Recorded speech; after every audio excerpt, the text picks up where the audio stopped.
ne sais pas. En 2017, on disait déjà que c'était un phénomène, plus fort qu'un phénomène, je ne sais pas ce que c'est. En tout cas, voici Damso.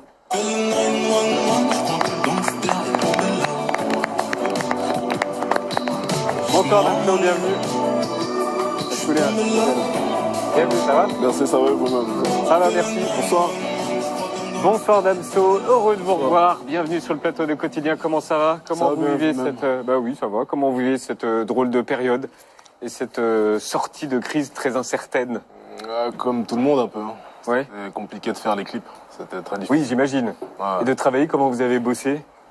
Bah moi ça va vu que je suis tout le temps au studio, donc je suis un peu confiné. Ça, vous l'avez bossé quand? Je bosse tout le temps, je sais même plus. Je l'ai bossé avant le confinement? Avant le confinement. Avant. Alors, quand votre dernier album est sorti le 18 septembre dernier, il est devenu en moins de 24 heures l'album le plus écouté au monde sur Spotify, j'ai bien dit au monde. Un mois plus tard, il était certifié disque de platine, sans single, sans clip et quasiment sans promotion. Oui, la promo était un peu conventionnelle, donc c'était ciblé sur l'écoute de la musique. Donc je voulais pas qu'on commence à avoir des clips ou qu'on soit un peu orienté vers des choses qui me correspondent pas. Que chacun puisse se faire un peu sa propre image de l'album. Après, c'est super pratique. Vous arrivez numéro 1 en faisant... Ouais, bah les gens sont contents. La musique a gagné, je suis content. Ouais. Vous êtes allé fêter la sortie de l'album à Kinshasa, en République démocratique du Congo. Pourquoi? Pour plusieurs raisons. La première, c'est parce qu'en fait, c'est mon pays et que j'adore. Mais surtout que pendant la tournée, en fait, j'avais réalisé que les Africains passaient souvent en dernier. Et donc, je voulais faire un peu ce cadeau. Là, ils sont passés au premier. Voilà. Vous n'étiez pas seul? Bon, principalement, mais j'ai rencontré des artistes aussi. Et vous n'étiez pas avec votre mère? Ah oui, oui, bien sûr, mais elle habite là-bas. Ah oui, d'accord. Ouais, mais là-bas. c'est bizarre, là, la première fois qu'elle est vraiment contente d'écouter ma musique, ça fait plaisir. Ah. Pourquoi d'habitude elle l'est pas? Bah, au début, ça n'a pas commencé comme ça. Ça a été plus difficile. Mais maintenant... Elle disait quoi? Elle était contre la grossièreté. Donc maintenant, elle s'est habituée, elle a vu que c'est un art, quoi, c'est autre chose.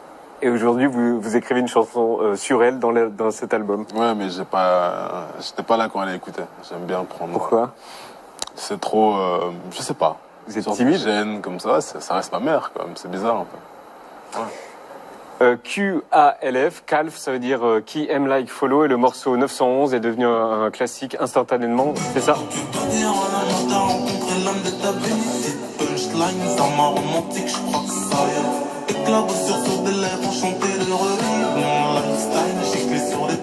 Maya, j'ai lu que c'était le morceau sur lequel les couples ont fait le plus l'amour en 2020. Alors j'étais absolument pas au courant, mais félicitations. Peut-être que si on a un baby-boom, ce sera grâce à vous. Est-ce que vous aimez l'idée? C'est un concept. C'est un concept quand même. J'ai pas écrit ça pour ça, mais l'amour c'est beau. Bah un peu quand on l'entend. Bon. C'est super suave et tout. C'est vrai. On peut voir ça comme ça, mais c'est vrai en fait. C'est vrai, ça se tente. Il y a évidemment ce morceau. Depuis le berceau, je suis dans la haine, mais j'ai moins d'amis. Je connais le Celto. les dealers tout dans la gueule, trop, la meilleure cocaïne. Et bien sûr ça. Bonjour papa, aujourd'hui j'ai vu des poissons. Ils s'appellent comment leur nom? Les poissons. Les piranhas. Des piranhas, on a vu des piranhas, on a vu des poissons, on a vu des escargots. Pour ceux qui ne savent pas, dites-nous ce qu'on c'est mon fils. C'est mon fils, il m'avait envoyé une note vocale.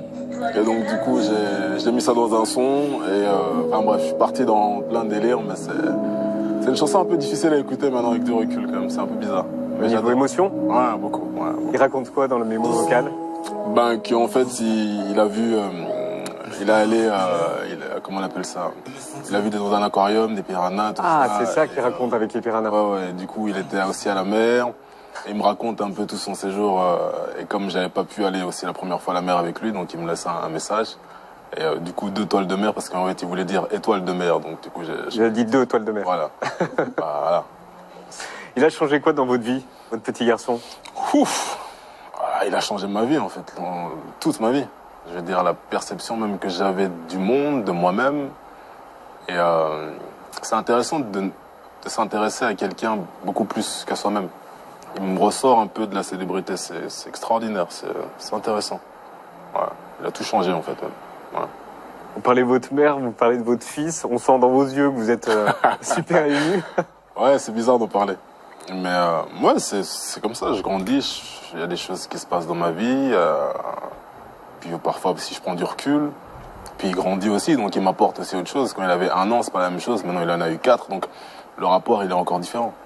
Ouais. Vous dites que père et rappeur, c'est souvent mal vu. Oui, parce qu'on diabolise un peu les rappeurs. Donc, alors qu'en fait, un rappeur, c'est un artiste qui fait du rap, point. Et j'ai commencé à m'émanciper un peu de ce jugement inutile, parce qu'en fait, ce qu'on pense de moi ne me regarde pas, en fait. Donc, quand j'ai compris ça, et que surtout que ça sera lui la seule personne à juger si j'étais un bon ou un mauvais père à ma mort, donc en fait, les autres, c'est pas mon problème. Quand j'ai compris ça, ça m'a aidé. Vous ne me le demandez pas, mais je vais quand même vous dire mon morceau préféré, c'est celui-là. Sentimental. Sentimental. Que j'en sais, moi de l'amour sommaire. 27 ans que je tourne autour du soleil, pourtant je n'ai toujours pas vu la lumière. 5 années qu'on fait que se dire je t'aime, pourtant toujours pas de bague à l'annulaire. Vous parlez beaucoup de vos sentiments sur l'album. C'est facile ou c'est compliqué d'écrire des morceaux plus sentimentaux? Parce que là, on voit quand vous parlez de votre mère ou de votre enfant, vous avez un peu de mal. C'est plus facile de les mettre en musique, de les mettre en son? C'est différent, en fait. C'est une autre façon d'écrire. Moi, c'est peut-être parce que j'arrive à un certain âge où je vis certaines choses. Vous avez quel âge? 28 ans. Je sais pas. Ah, vous êtes extrêmement vieux? Je sais pas. Moi, je porte mon âge comme quelqu'un qui porte son âge aussi. Mais je veux dire, à côté de ça, c'est quand j'avais 23 ans, je vivais pas les mêmes choses qu'aujourd'hui. Ouais. Et ainsi de suite. Peut-être quand j'en aurai 32, je vais vivre autre chose. Mais c'est ça. Ça m'arrive maintenant, je l'écris. Demain, il va m'arriver autre chose, je vais écrire autre chose, quoi. C'est un peu ça. C'est intéressant, vous êtes vraiment pudique là comme ça dans la conversation, alors que vous êtes un artiste et que vous écrivez. Ouais, c'est bizarre, mais c'est comme ça. Je pense que je dissocie aussi l'écriture de la vie réelle, de plein de choses. C'est vraiment un art, en fait, pour moi. Ouais. Quand j'écris, c'est autre chose. C'est pas... C'est une sorte d'exutoire. Je fais pas semblant ou autre. Je vais, puis j'y vais, puis ça sort, quoi.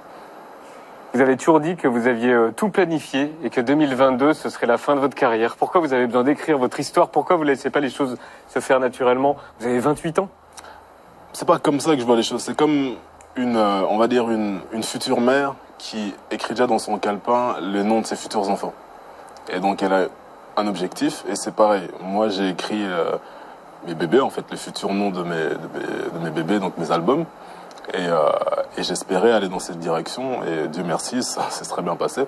Mais c'est plus dans cette direction-là, j'ai des objectifs et j'y vais parce que j'aime pas trop laisser la chance au hasard, parce que le hasard je le connais pas, donc je fais pas confiance. Donc vous dites en 2022, donc à l'âge de 29 ou 30 ans, j'imagine que vous arrêterez? Bah je ferai autre chose. Ce qui m'intéresse, moi, c'est je suis quelqu'un de curieux. C'est quoi? Bah je peux me diversifier, je sais pas. Producteur.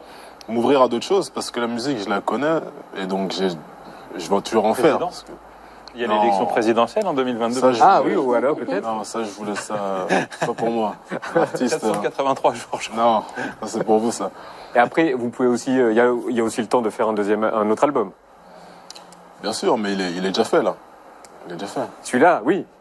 Il y en a un autre. Ouais, bah oui. Il est déjà fait. Il y a déjà un album qui va sortir avant 2022. Bah oui, on a terminé le mix. On a fait 1 an de mix ce mois-ci d'ailleurs. Ça faisait 1 an qu'on bossait dessus. Plus même. Mais les gens le savaient, ça? Non. Donc vous le dites pour la première fois ici? On va dire ça comme ça, ouais. D'accord. donc il y a un album de Damso qui va sortir quand? Ah, ça, je peux pas encore dire. On termine bien le mix, mais c'est par rapport au mix. Je prends mon temps parce que celui-là, il est précieux pour moi. Pourquoi il est plus précieux que les autres? Parce qu'il m'a pris longtemps. Le dernier? Le dernier, j'ai pas envie de dire dernier, c'est surtout... Après, j'ai envie de prendre des vacances. J'ai envie de vivre un peu. Je vais dire, là, j'ai les 3 sets, comme je dis. J'ai de l'argent, j'ai la paix et j'ai quelqu'un dans ma vie. Donc, je vais dire, à un moment donné, ce sont des choses qui sont très difficiles à avoir. Et je vais pas me mentir, je vais profiter de ça. Et après, je vais voir comment je vais faire les choses. Bon. Vous avez raison. On avait parlé du sexisme la dernière fois, mais depuis, je crois que vous avez lu Simone de Beauvoir et Virginie Despentes. Ouais. Et elles ont changé quoi chez vous? On les voit derrière. Bah, c'est pas changer, je pense que c'est plus, je suis curieux. C'est-à-dire, quand je comprends pas quelque chose, je vais lire ou je pose des questions. Et là, j'ai lu et je me suis documenté et j'ai beau lire, je reviens toujours à la même conclusion, en fait. je réalise que je serais pas ce que c'est que d'être une femme. Je sais pas ce que c'est je sais pas moi, peut-être mon exemple il est bateau, mais d'avoir peur en entrant dans un Uber ou d'avoir peur en acceptant un verre d'un inconnu dans une boîte de nuit. Je parle de toutes ces insécurités et ces inégalités. Je serai jamais. Par contre, je préfère avoir au moins le courage de me l'avouer et de lire et de parcourir et de comprendre un peu ce qui se passe, parce que voilà, mais je serai jamais réellement ce que ça fait. C'est faux, je pourrais pas. C'est un mensonge. Et qui vous a... Pardon dans votre livre, du coup, ça change votre comportement? Maintenant que vous avez lu ces autrices? Mon comportement, je trouve qu'il a, comme je dis, j'ai voulu avec mon temps, mais moi, je ne me suis jamais vraiment trouvé violent. Maintenant, on me reproche des choses, mais encore une fois, c'est un apprentissage. Je vais dire, quelqu'un qui vient te dire que tu es sexiste ou autre, ben oui, tu lis, en fait, t'apprends. Si tu sais pas, si je viens dire à quelqu'un qu'il est raciste et qu'il me dit non, mais qu'il a fait quelque chose de raciste, ça va m'énerver. Donc c'est pareil. Donc on me dit quelque chose, j'apprends, je lis, et puis voilà, j'avance. Vous êtes plus sexiste? Je l'ai jamais été, je pense pas. Moi, maintenant que je lis un peu, j'ai été grossi, mais sexiste, je sais pas. En tout cas, celui-là, il est beaucoup plus sentimental, il n'est pas du tout sexiste. Et qui vous a dit de lire Simone de Beauvoir ou Despentes? Je suis allé dans une librairie et j'ai dit mettez-moi 10 bouquins sur le féminisme. Ah ouais? Et puis ils m'ont donné 10 bouquins et j'ai commencé à lire. Je suis curieux, c'est comme ça de base. Hein. Damso, je vous remercie. Merci beaucoup d'être venu sur le plateau de Quotidien. QALF ou CALF, c'est le nouveau album de Damso. Et vous reviendrez pour le prochain, celui qui sortira en décembre, c'est ça? J'ai rien dit. Novembre, février. Quand ça sera terminé. Quand ce sera terminé. Merci Damso. Merci à vous. À bientôt.